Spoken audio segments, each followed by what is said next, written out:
and thank you very much for joining. Fabulous. So I'll just start this slideshow.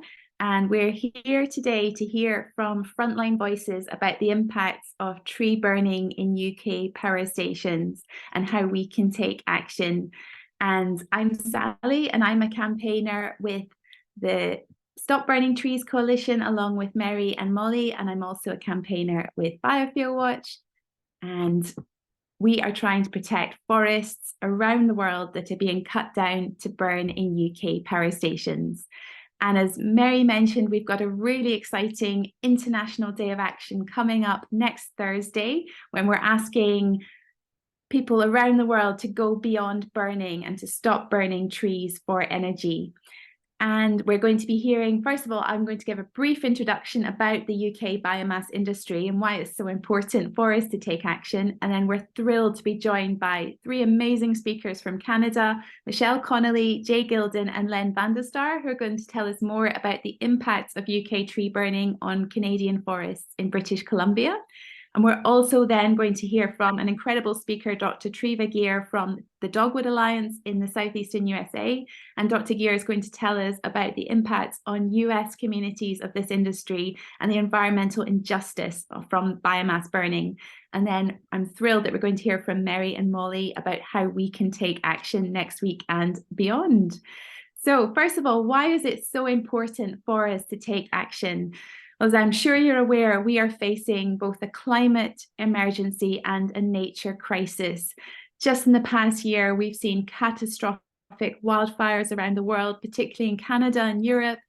Even in the past few days, there's been terrible flooding in India, and we're seeing Arctic ice melting.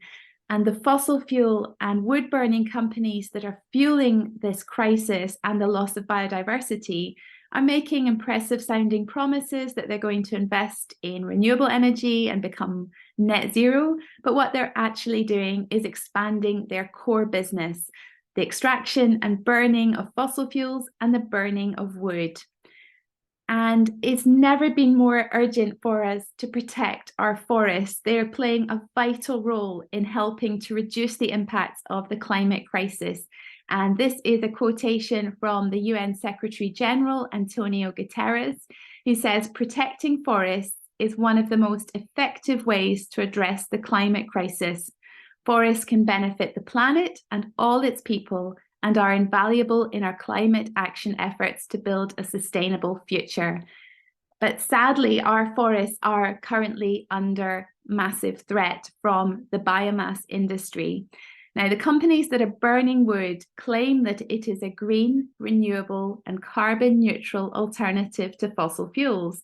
And they can only say it's carbon neutral because they're not counting the emissions they're producing when they're burning the wood. And sadly, the UK government is heavily invested in this industry. The UK is currently the top subsidizer of bioenergy in Europe. And what they're doing is taking beautiful forests like this one on the left from North Carolina, completely clear felling them, turning them into wood pellets, and then shipping them to the UK to burn in power stations. And the vast majority of this burning is happening at Drax power station in Yorkshire. Drax was originally a coal power station, but it's now mostly burning wood. And Drax is the biggest wood burning power station in the entire world. It's also the UK's single largest carbon emitter, and almost all of the wood that it's burning is imported. And particularly, it's coming from the southern USA, Canada, Estonia, and Latvia.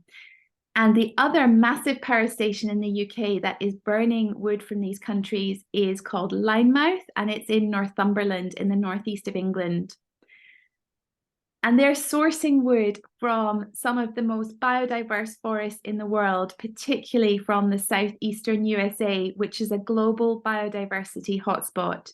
These forests are home to many rare and endangered species, including black bears, salamanders, and many species of birds. They're also vital for communities. They protect people from flooding and extreme weather that's getting much more severe as the climate crisis worsens. But as Dr. Gear will tell us more about, these forests are being completely clear felled for a company called Enviva, which is the biggest wood pellet producer in the world. And Enviva is turning these beautiful forests into wood pellets and then shipping them to the UK to burn in Drax and Linemouth. And Drax has been accused of driving environmental racism in the southern USA because of all of its air pollution violations. The other country that we're going to hear about tonight that is very badly impacted by this industry is Canada. And Canada is sadly the world's second largest exporter of wood pellets, and beautiful forests in British Columbia that are home to many endangered species, including threatened caribou, are also being cut down for the biomass industry. And many of you may have seen a BBC Panorama investigation last year into Drax's logging of primary forests in British Columbia and Canada. These are forests that have never been cut down before.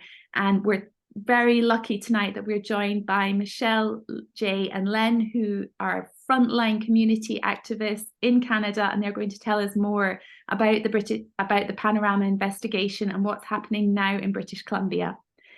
And Drax isn't just sourcing wood from America and Canada, it's also burning trees from forests in Estonia and Latvia.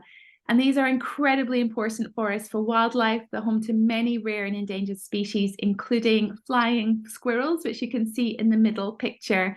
And a Channel 4 news investigation found that even supposedly protected forests are being logged for the UK biomass industry. What's fueling this industry is subsidies from the UK government. Drax alone is currently receiving £1.7 million every single day in renewable subsidies to burn trees. And this money is coming from an extra charge on UK energy bills. So we are all having to pay for Drax's tree burning. And these subsidies are devastating wildlife and communities around the world, but they're also harming communities in the UK, because burning wood in power stations like Drax and Linemouth produces very serious, dangerous air pollution, including tiny particulates that can get into our bloodstream, and they can cause really serious illnesses, including cancer.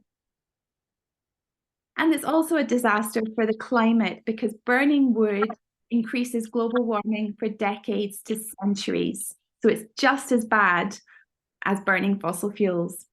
And now there's a huge new threat, because these companies, both Drax and Linemouth, are asking the government for massive new subsidies for carbon capture and storage technology. But what they're not admitting is that this is completely unproven technology. There are no examples of it working anywhere in the world from burning trees.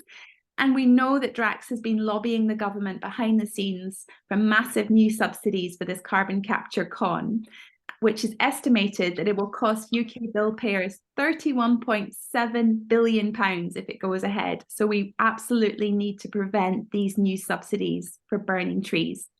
And the key thing we need to do is transfer the current subsidies and prevent the new subsidies, and transfer them to genuine climate solutions like wind and solar power and home insulation. And our MPs have the power to stop the subsidies for tree burning and move them over to real renewables. This would have huge benefits. It would protect forests, wildlife, communities, and the climate, and it would create new green jobs for Yorkshire and the whole of the UK. And so I'm absolutely thrilled now that we can pass to find out more about the impacts of this industry on forests around the world, and why it's so vital for us to take action next Thursday and in the coming weeks and months. And we're absolutely delighted to be joined by Michelle, Jay, and Len from British Columbia in Canada, who are going to tell us more about the impacts on Canadian forests.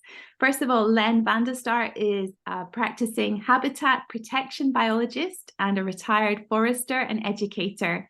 He's a director with a number of environmental NGOs, including the Bulkley Valley Stewardship Coalition, that is concerned with the use of whole logs that are being used as a wood pellet source material, and the extensive, huge piles that are called slash piles of waste wood that are generated from logging in British Columbia and that are being burnt openly, creating huge problems for air quality. And we're also joined by Jay Gilden, who is a retired Labour lawyer living in Smithers in British Columbia. And he has acted as the coordinator for the Bulkley Valley Stewardship Coalition since 2008.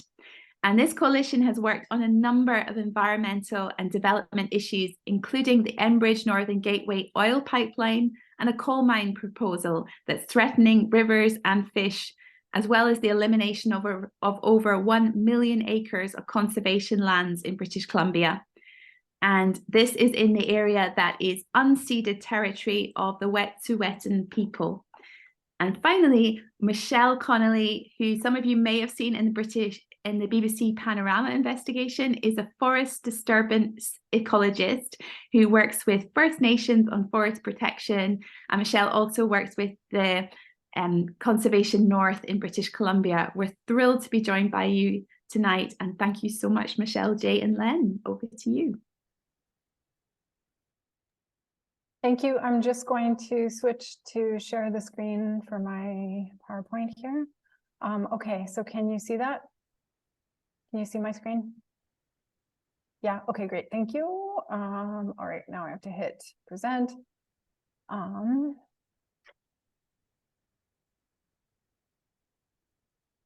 Okay, thank you, everybody.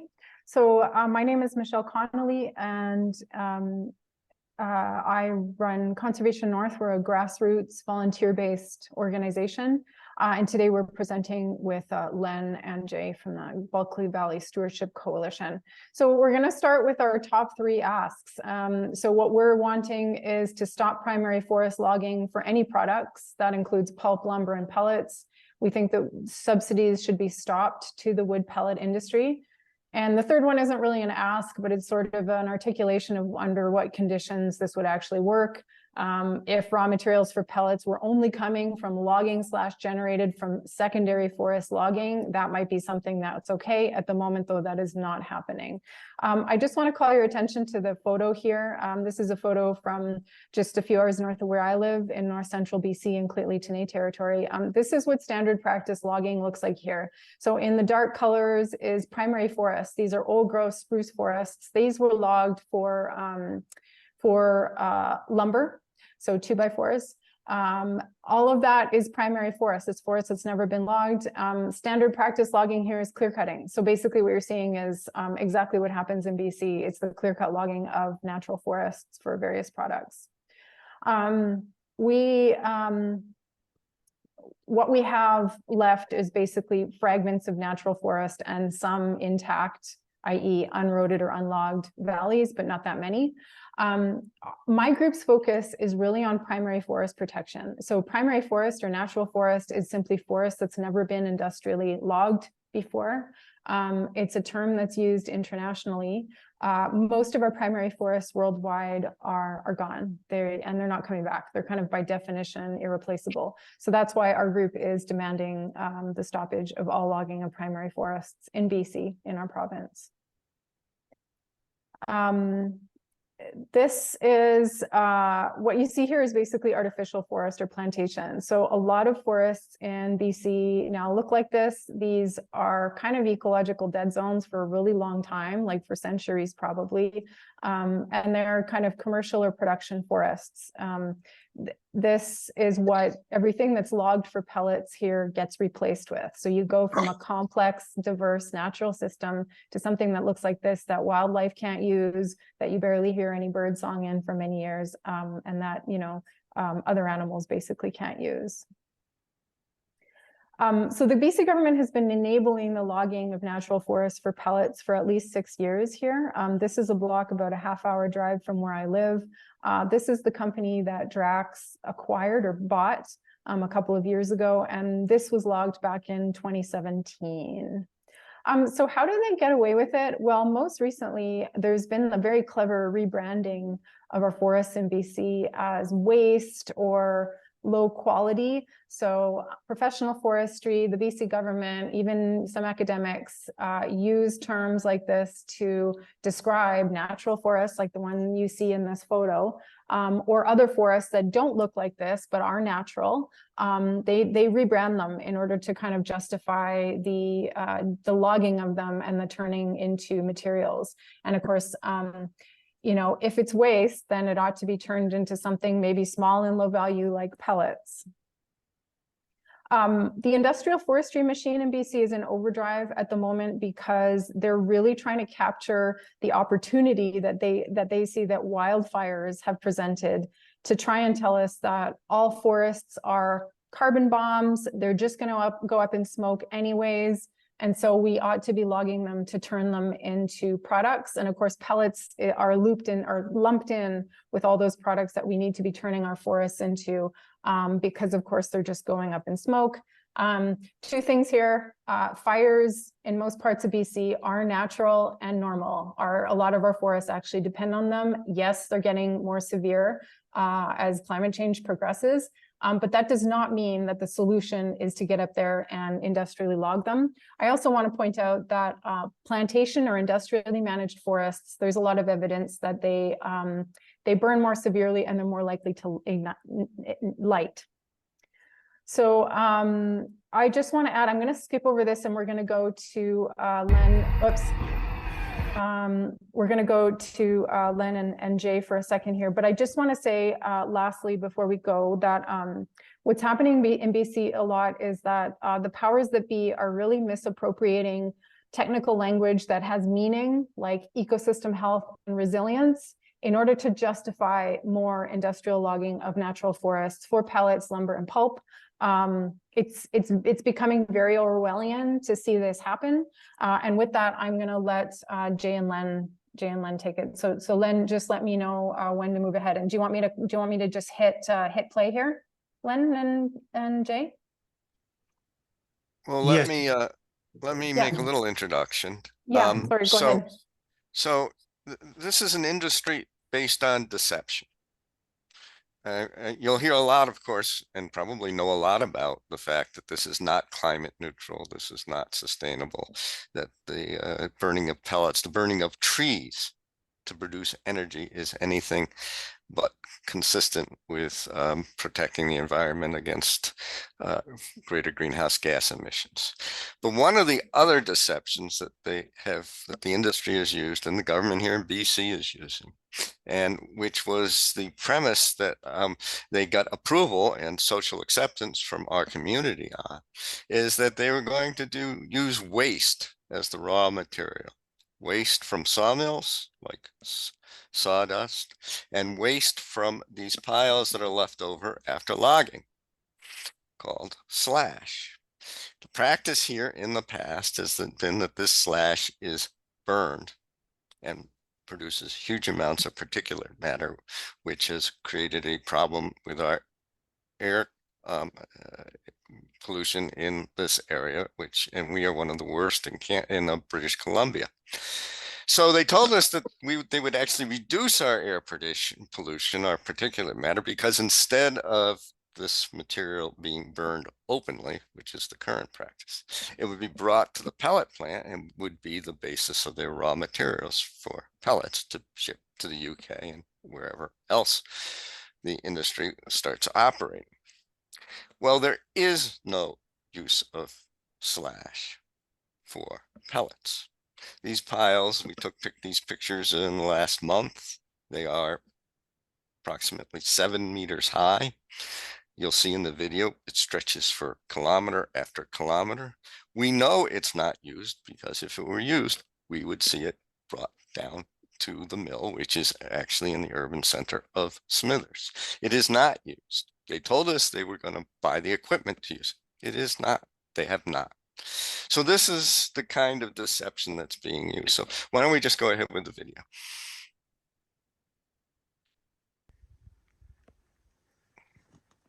So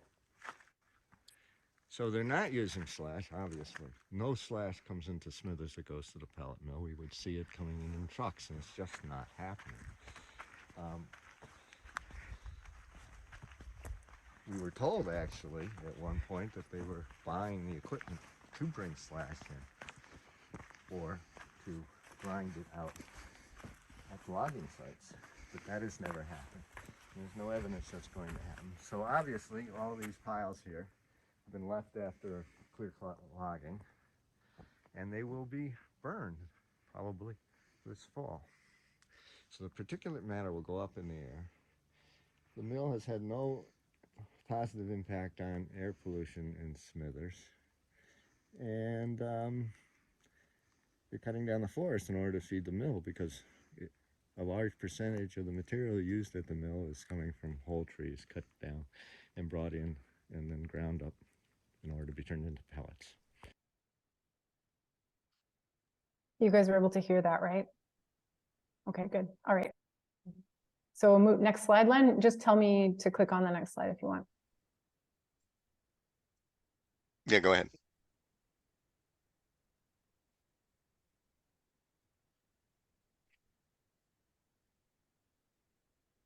So this is kind of a standard slash pile, and you can see its size. Next slide.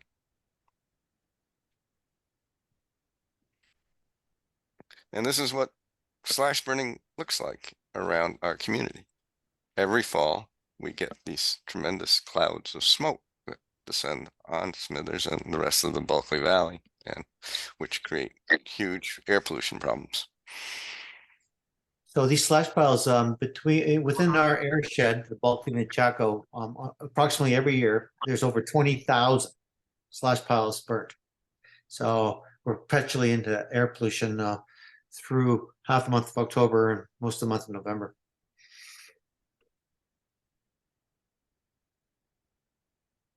Next slide. Jay, you can take this one. So instead of the slash, this is a drone picture over the yard behind our pellet mill. The pellet mill is in the background there. And what you're seeing is piles and piles and piles of whole trays that are lined up to be used for the pellet mill. The little up above that, there's a small pile right behind the building. There's a small pile of sawdust. Well, that's probably from the mill, the sawmill, which is directly across the railroad tracks to the right. But most of the material, the vast majority, are these trees at the bottom of the photo.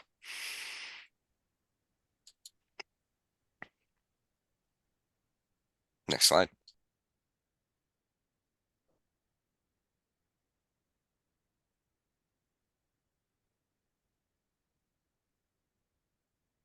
In terms of that third point, if they were using waste from logging and waste from the sawmill operations, that at least would not be any net additional burden on the environment and on the climate, because that material was going to decompose or be burned in any event.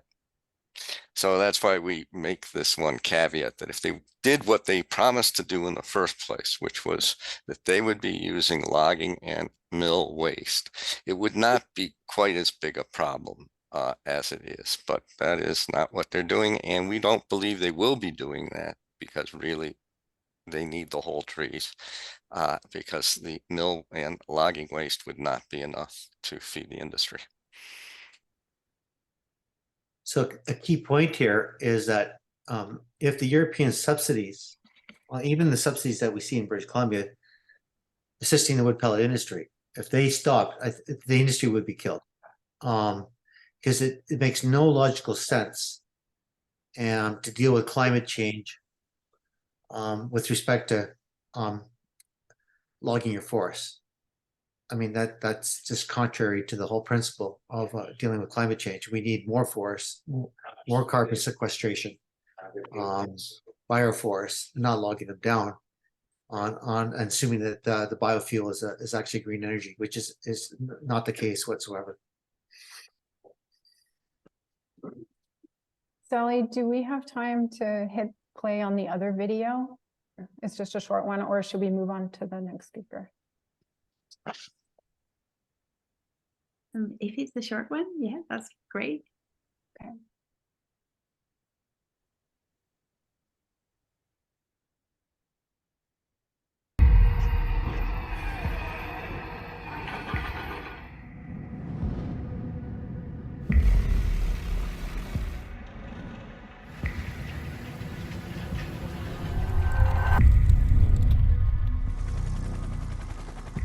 BC government is issuing licenses to log some of our last primary forests for the purpose of making pellets, and this is wrong.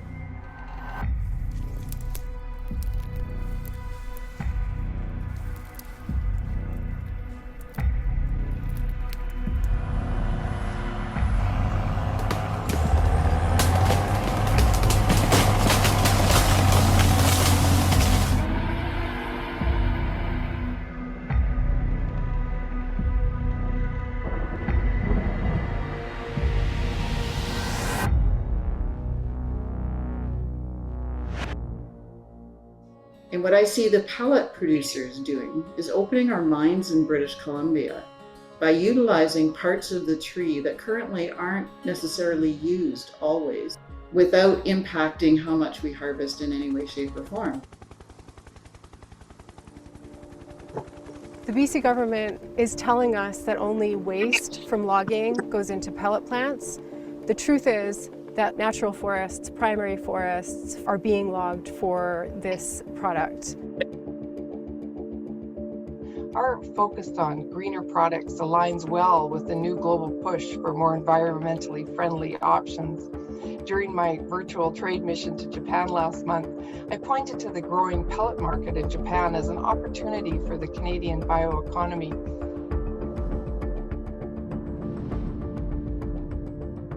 The pellet industry in BC is set to expand in a big way, and the only way they can do it is if the BC government continues to allow the logging of primary forests for this purpose, and this has to stop. We want the government to end this practice.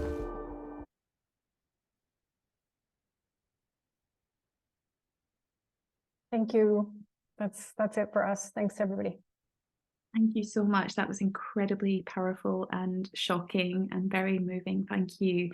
And let's now move to Dr. Treva Gear, who is going to tell us about the impacts of UK tree burning on southern US forests.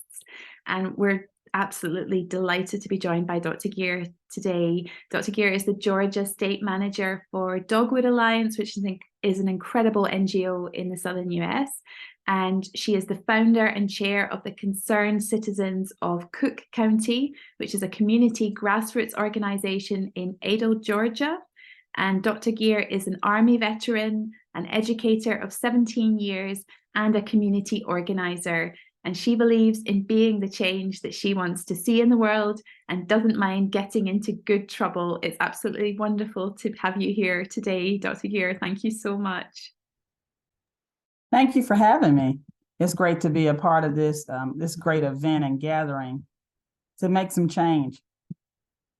Well, today I'm going to focus a bit on, let's see, the impacts of UK tree burning on the forests and communities of the southeastern United States, but mainly focusing on EJ communities, the faces behind the forest. Right. So just to tell you a little bit about Dogwood Alliance, just real briefly, we have been fighting this fight for trees and for communities for over 27 years, working against the logging industry in different, it was at one time it was like Georgia Pacific, but now it is the biggest threat right now is the biomass industry. And our big focus has been on protecting environmental justice communities, our BIPOC, Black, Indigenous, and people of color, and those who live in poverty, and working with those communities to protect them from these industries that tend to harvest to target them.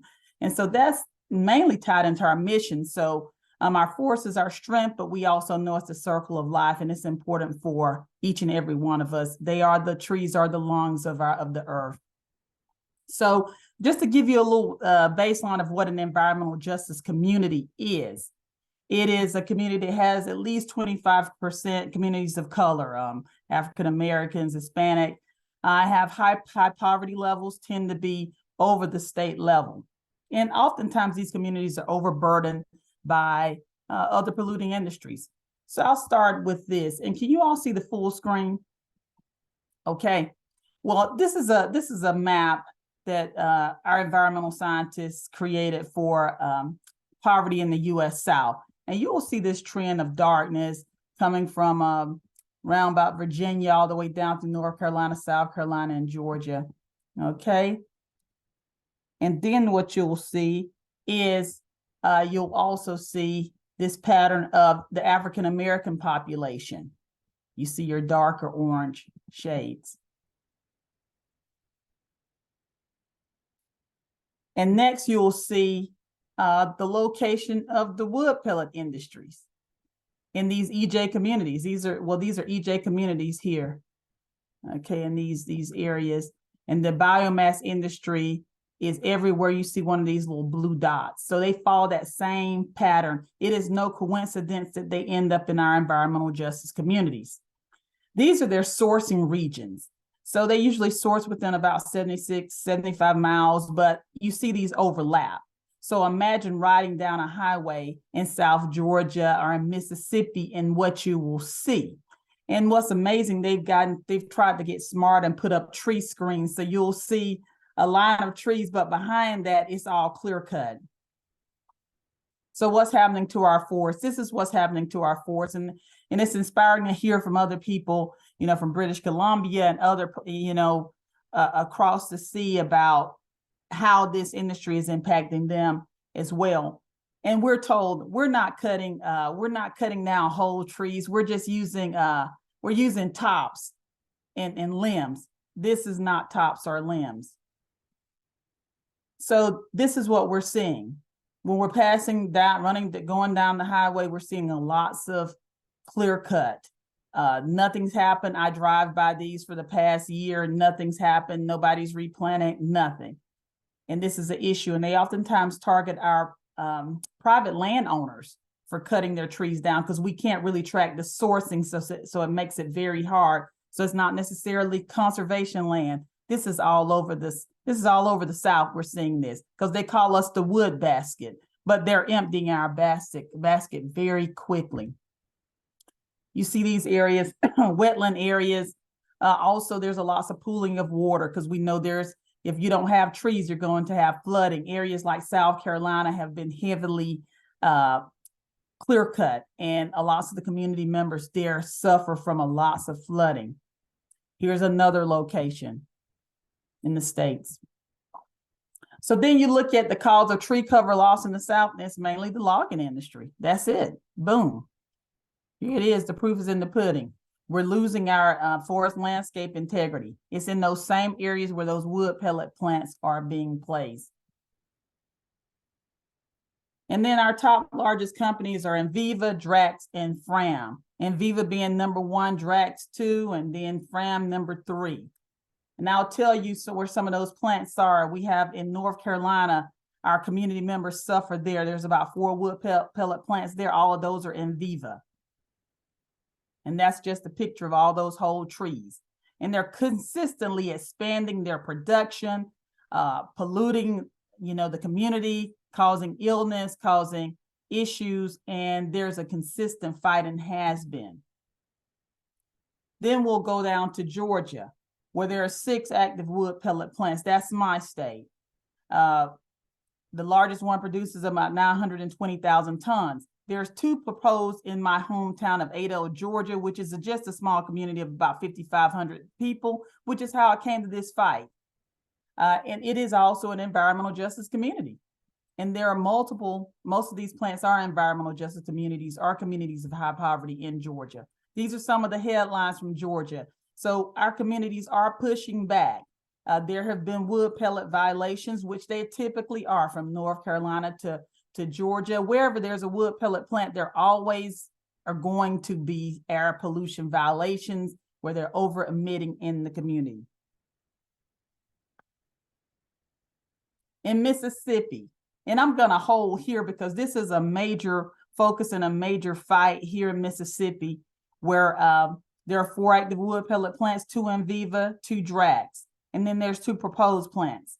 They're all, like I said, they're expanding across the South. We're looking up until 2025, where new plants are being proposed or targeted locations.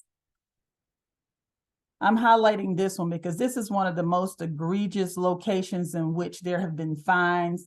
Just recently in 2021, Drax was fined $2.5 million over air quality breaches for several years. They had been over polluting this community right under their nose, and people had no idea. This is the location. If you see this, that pile of sawmill behind that community, that's called Blackman Hole. It is a community that existed there for a long time, even before Drax. Drax has been in the community for 10 years now, and they're living directly next to it. If you're ever out there, when I went to visit, it's like seeing snow, the snow of sawdust, and the smell, the stench on your nose. You would need to wear a mask. And if you look down in the lower right-hand corner, those are piles and piles of trees right there at Drax. But the problem is they didn't stop. And just like in other environmental justice communities, they come into these communities because the communities don't necessarily know they're struggling for what they call economic progress because there's high poverty. And then oftentimes tax breaks are given by the local community, by the local government and the local economic development commission for these companies to come in, and they don't provide that many jobs at all. But what they do is create a whole lot of pollution. So just recently, this March, Drax was issued a second violation of hazardous air pollutants. They were over emitting for they polluted an extra 6 months worth of pollutants in the year during their monitoring period, which is usually a semi-annual 6-month monitoring. But however, this is a situation that's going on there. And it's quite sad because this is a community of about less than 900 people. About less than 900 people. The city itself is only 1.8 square miles.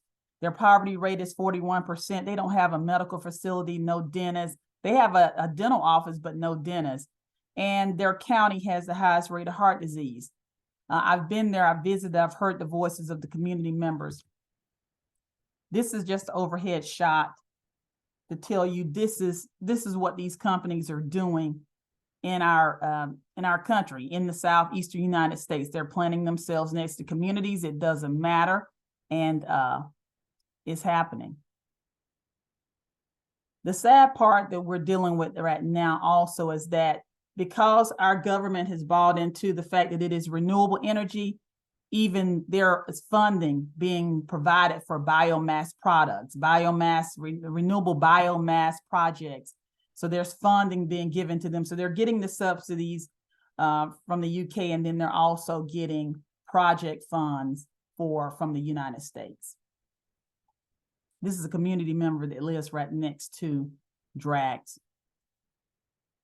And you can pretty much say the whole town lives there.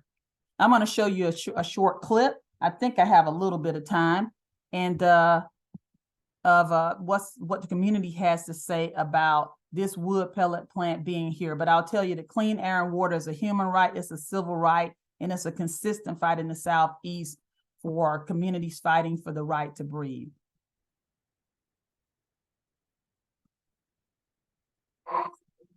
Where the dirt coming from? I'm gonna show you where it coming from. After being out here for about an hour, your eyes get a little itchy and your throat gets a little scratchy. Yeah,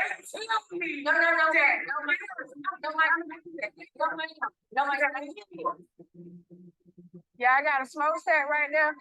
Volatile organic compounds coming out of that. I can't breathe. Yeah, everybody thinks it's a joke. I'm about 2 miles away from my place, but where you are, it's right here. It's scary because I can't live every day to myself. I need to know what kind of chemicals I'm inhaling. People don't know that this is going on.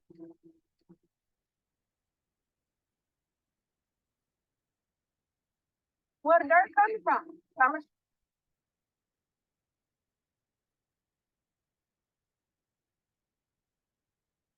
Wood pellet plants can be a complicated story for small towns. They are often built in low-income communities of color, and while they can bring some jobs, they can also bring harmful pollution.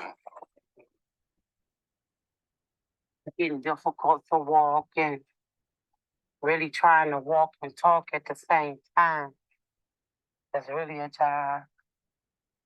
want to be on film? When we rescued her from the guy that had her, she was in horrible condition. We're in the process now of getting the weight back on her. I try to do the best I can for her.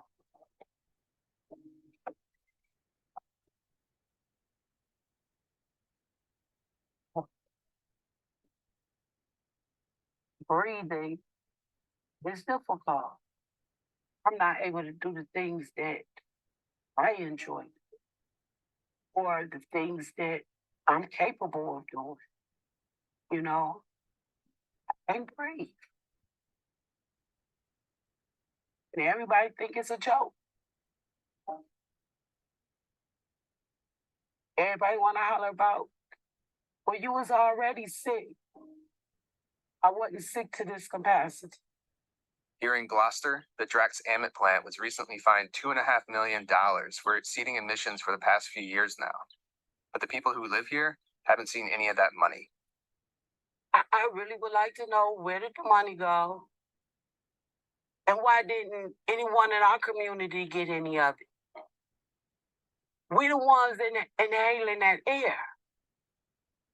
I feel like that $2.5 million should have been distributed in our community. Wood pellet plants. So that's pretty much, that's unfortunate. And I hope you all were able to hear the video. I should have muted my sound, but a big problem is that oftentimes the communities are not heard. It's oftentimes, in this case, the $2.5 million went to a hazardous response fund. And it's sad. So I highlight the story of Gloucester, Mississippi, because it's one of the most egregious active fights that we have going on right now that shows you the real dirty side of the biomass industry and what people are actively living through. So the plant was cited in March. Well, when we went there to gather community members around this issue in May, the EPA and the Mississippi Department of Environmental Quality showed up there. They didn't tell the community that there was a violation active. And at this point, they have not corrected that action. So they are still literally likely being polluted at this very moment. And it's been almost, that was in March, 7 months since notification of the violation. So what we're asking you to do today is that you can simply take an action to protect this community and others by signing our petition, signing a petition to stop Enviva. And we work to stop many things, from subsidies to all different types of things. But we're talking about basic things if they're going to be in the community to help to stop and make it cleaner, to consider these communities that they're in, because there is no wood pellet plant that is clean or green. And we'll be up at the Capitol next week talking to our legislators on the International Day of Action of Biomass, doing a press briefing and discussing why things need to change, why we do not need the wood pellet industry or the woody biomass industries in our country. It is hurting our people. It is hurting our climate. It is hurting our environment. And for more information or to just sign on to our actions and connect with the work that we're doing, I'm Dr. Treva Gear. We fight for environmental justice communities. We protect our forests and those faces behind the forest. Please go to our website and see how we can work together. That was phenomenal. A massive thank you, Dr. Gear, and huge thanks to Michelle, Jay, and Lynn. Incredible presentations. Thank you all so much. We have a few minutes for questions just now, and then Mary and Molly are going to tell us how we can take action. And we've got a great question from Roger. Are there any scientific readings? Can you get figures and take Drax to the international courts on human rights, on the right to breathe clean air? That's a very good question. We were on the phone with the EPA yesterday talking about scientific readings. There are some things in the working. So thank you so much, because we've had outreach to that community because of creating visibility. So I do appreciate that suggestion, and it will be well noted. So information and data is coming. Thank you. Amazing, thank you. Any other questions for our speakers? You can pop them in the chat, or if you want to put your hands up. One question I have really is the key thing that people can do to help. Oh, John, would you like to ask your question? Why don't you finish what you started, Sally, and then I'll come back to me. Thank you so much. So maybe each of the speakers, if you can tell us a key thing that would help your communities.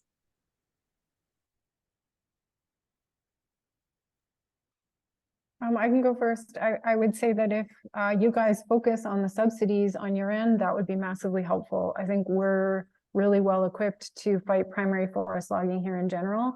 But I think where you are, the most useful kind of deployment of your skills would be to fight your own subsidies for the industry. And obviously we have to do that here because it's also various things are subsidized here that feed into and benefit the pellet industry as well. Amazing. Thank you so much. And Dr. Gear, is there a key thing that could help communities in the southeastern US? Well, I think the push that you all are doing to stop the subsidies, because we also partner and work with you all, in the UK and in British Columbia to push back on those subsidies, and also just us joining hands across the seas to definitely help each other. And as we're pushing for them to stop the subsidies, to actually acknowledge that it is not renewable energy, because that is a big piece, and to stop and to protect these environmental justice communities by not placing them there. And that would definitely cut down on the plants, because their placement is targeted towards environmental justice communities. And if they can't place them there, there's not too many other places that are going to take them. So those are two ways. Thank you. Oh, thank you so much. It's just horrifying what's happening, the way they are targeting communities as sacrifice zones. It's horrible. John, would you like to ask your question? Yeah, I mean, this is rather both for British Columbia and for the US as well. I mean, it was mentioned somewhere that this kind of dynamic we're familiar with, where if the pelleting companies are there, they say, oh, we're offering jobs. So I wanted to know, to what extent is that relevant for the specific communities that neighbor them, so especially those environmental justice communities, or is it kind of jobs for people who come in from miles away? Well, the jobs in each plant are very few. Like, I think ours is around 30. So each of these plants are highly automated. They're not labor intensive at all. And so while they dress themselves up as providing a lot of economic benefits, they really are not producing very much economic opportunities for the community. Thank you so much. Great questions. And we've also got a fabulous question from Katie. How can we strengthen these links and work in solidarity? And to tell us more about how we can show solidarity, particularly next week, but also going into the future, I'm really thrilled that Molly and Mary are going to tell us more about the International Day of Action and how we can support communities around the world who are suffering because of this industry.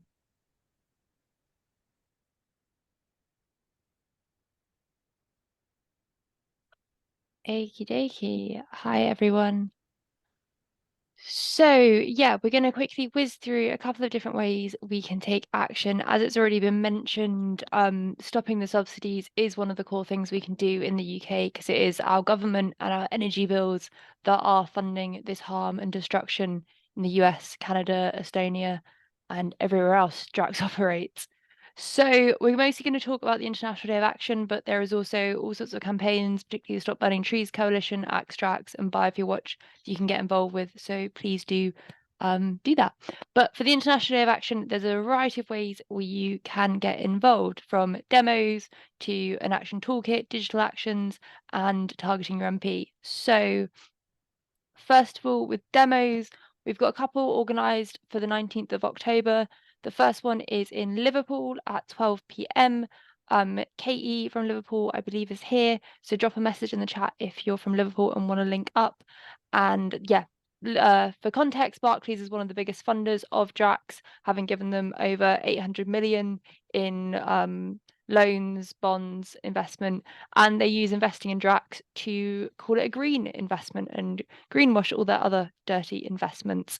And London is also targeting Barclays. Their main office is in Canary Wharf from 12 to 2 p.m. Pete is in the chat here, so drop him a message, he will be there. And if you'd like to come along, that would be amazing. And in York, we're also targeting Barclays, in case you can't sense a theme. And we'll be there from 12:30 p.m, just to be slightly different to the others, on Parliament Street. And for all of these, there will be speakers, music, and just ways to increase the pressure on all the different institutions that are propping up Drax. And then the next sort of main thing you can do is, because these subsidies, as Sally was saying, are due to be changed for bioenergy with carbon capture and storage, and also as bridging subsidies, one of the most important things we can do is get all of our MPs to take a stand against this industry. So we have just launched a new MP pledge asking MPs to support an end for all subsidies for burning wood in power stations. There's 2 MPs pictured here who have signed the pledge, and hopefully there will be many, many more. So we've launched an e-action where you can email your MP telling them about the pledge, why it's so important, and they can just easily sign it. And I think we'll be popping a link to that in the chat very soon. But this is incredibly, incredibly key. Our politicians here have the power to end these subsidies if they want to. So in a lot of ways, it's up to us to make them want to do that. And then I'm going to pass over to Molly, I believe. Yeah, thank you very much for that, Mary, and thank you as well to all the frontline voices who've spoken today. It's been really, really great to hear everything that's going on. Yeah, so we've produced an action toolkit for the International Day of Action against the Big Biomass on the 19th. So as well as in-person demos that have already been organised for the 19th, this is to kind of like support people with, kind of like broken down steps for running in-person demos, actions, activities, as well as we've got also a digital action toolkit that we'll also share. Which is kind of full of ideas that you can take yourself, kind of like quick things to do over social media. You can do them from anywhere, wherever you're based. So yeah, next slide. Thank you. Sorry. Great. So we've got kind of steps on how to organize a demo, how to organize a screening. So there's one movie called Burned, Our Trees and New Coal. And then there's also links to kind of like various other documentaries that have been done over the years. There's quite a few on Drax now. And also in that, how to organize an outreach stall. And if you want to order leaflets, if you're based in, this is sort of like UK based. So if you're based in the UK and you want us to send you some leaflets, let us know. We'll very, very happily do that. And then it's also got sort of like a list of targets and businesses affiliated with Drax. So there's like, we've seen Barclays has bankrolled them about 800 million or over that. And then Santander has bankrolled them more than 400 million as well. There's like branches of those up and down the country. So that's usually quite doable for a local demo or target. And then we also have the digital action pack. This includes our actions on a photo, video action, tweeting your MP, other ideas. We've also got the phone swarm in there. And also, as mentioned, there's the email your MP tool to stop the subsidies, which we pay for as UK bill payers to the tune of £1.7 million a day coming from our energy bills. And I think that sort of brings us to the end. But just to say, the action packs are guides, but also feel free to take forward your own ideas and creativity. Also, please feel free to share these. I'll post them now with your networks and other groups too. We've kind of scheduled some posts on social media breaking down parts of the toolkit over the next few days. So if you want to keep an eye out for those, that would be fantastic. And yeah, I think that sort of brings us towards the end of things. Yeah, I think that does. Thank you for that, Molly. And as you said, thank you so much to our fantastic speakers, Dr. Treva Gear, Michelle, Len, Jay. You were absolutely fantastic. Thank you so much. And thank you everyone that has been here and participated and asked questions. Please do check out the links to the Enviva petition and all the toolkits. And please get involved with fighting this campaign. Would any of the speakers like to make any last closing remarks?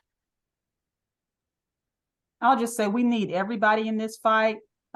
Pollution in one place, forest degradation in one place cannot be isolated. The impact is not isolated. It affects all of us. So we need everybody to join this fight.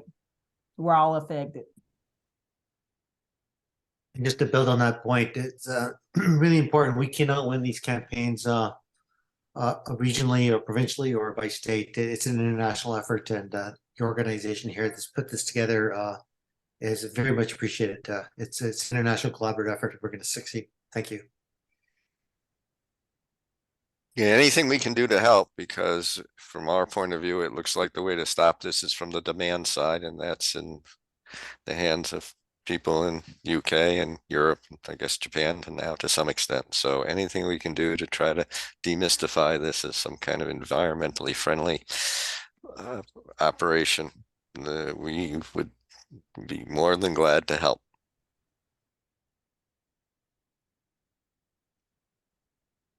Amazing. Michelle, would you like to add anything? Just thank you so much to the organizers. It was also a real privilege to present alongside Dr. Gear and of course, Len and Jay. Thanks for doing this. Len, Jay, and I are a few hours apart. We're about 5 or 6 hours apart from each other, but we're all in Northern BC. So yeah, thanks for everybody. Amazing. And yeah, thank you all so much. And thank you for all the work you're doing the other side of the pond, as they say. And yeah, together we can win and destroy this horrible, horrible industry. So thank you everyone so much. Please keep getting involved with the campaign. We will send you all the links via email. And thank you to all our speakers and organisers once again. Enjoy your evenings or days. Mary, Yes. Mary, quick question. So if I want to distribute the tape of this Zoom call, you'll give us a link because we have